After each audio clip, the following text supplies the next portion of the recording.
These chains do not define me. No man, no woman is born a slave. We are forced into it. We are whipped into it. We are stolen from our families, but I refuse to accept slavery as my fate. I refuse to wear these chains. I am a man. I make my own way. My ancestor, Anthony Johnson, the slave Antonio, destroyed his shackles too.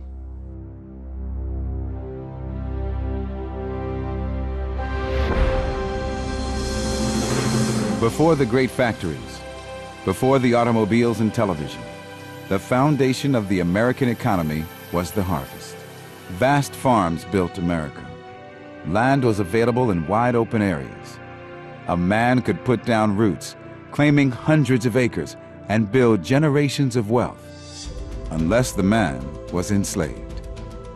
Slavery has been a part of the tapestry of America from the very start.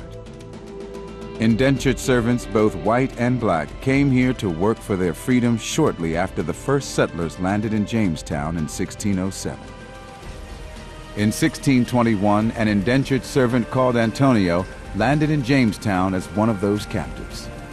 He knew nothing of this land. He knew nothing of its customs. He was a man no longer free. Antonio was among the first wave of Africans who were transplanted to North America. The first wave of nearly 500,000 Africans sold into slavery for nearly 3 centuries.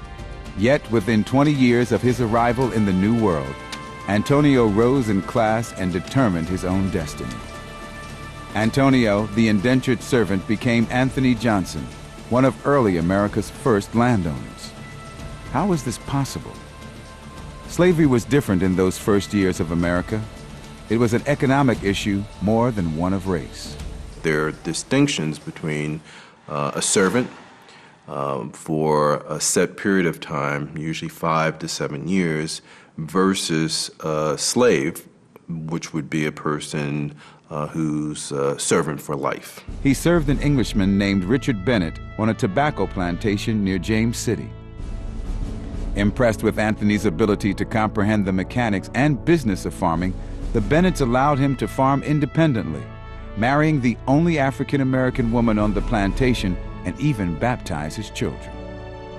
And then Anthony won his freedom and purchased his own land, freeing himself of the shackles of slavery.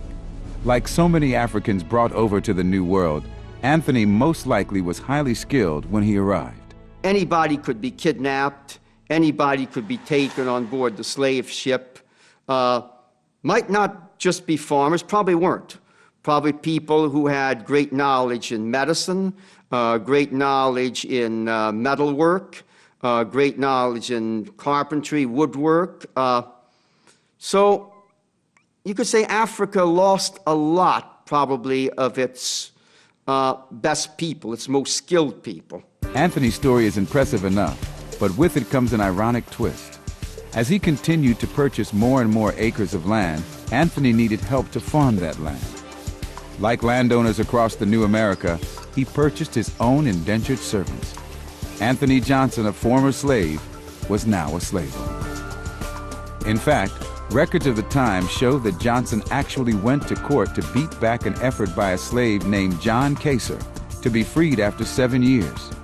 Anthony won his case, and his slave remained with him for the next 17 years. But Anthony Johnson, to lend all the more irony to this, claimed that John Kaser, by being an African, was his servant for life, which in effect is saying slavery without saying it. But times and attitudes were beginning to harden.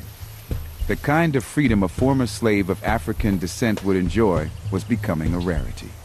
Between 1622 and 1705, Virginia passed a series of laws that established nearly all Africans as slaves, removed all rights, all privileges, and all manner of equality. Most importantly, the legislature mandated that every African-American child born into the system of slavery would remain in slavery for life. Once again, economics played a big part in the process. some very shrewd and crafty owners said, well, if we can make a distinction or to somehow separate one person, not because of their religion or not because anyone can become a particular religion. But the thing that you cannot change is the color of your skin. So if you can say that this one person should always be a slave because he is not white, always within that society, it's going to be easy to capture those runaways or those individuals and to keep them in a situation which could make it hard for such an individual to ever obtain freedom. I think there was a lot of fear of a strong, free African population emerging.